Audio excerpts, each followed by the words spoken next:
Shalom, there's Ephraim Buchwald, and I, along with the rest of the world, is mourning the passing of the great Nelson Mandela, the man who brought peace and democracy to South Africa.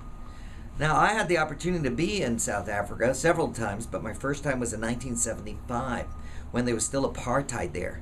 And I was in a youth outreach program that was in Durban, that's in northern South Africa, and we were at a place called Mooi River, a hotel. And I remember that there was a bartender standing a whole day, 14, 15, 16 hours, with a tray in his hand and a bottle of beer, but nobody of the kids was going to buy of the beer. So we arranged for them to buy some sodas. At least he would be busy and make some money. There was also a man who was in charge of the bowling green, and he was in charge of making sure that the grass was absolutely perfect to mow the lawn, but he actually had to get down on his hands and knees and pull out the weeds personally, one by one.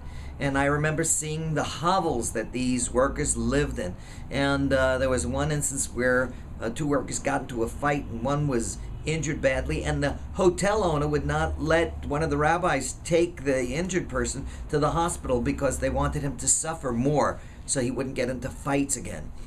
It was just so cruel, and it was really justified that these blacks should be filled with anger and want vengeance. And Nelson Mandela was in Robben Island, and I was in Robben Island for 27 years, and came out with an agenda to bring peace to the land without being vengeful. And that was the most amazing thing, because his vengeance would have, I would say, be justified, the cruelty that these poor people had to endure.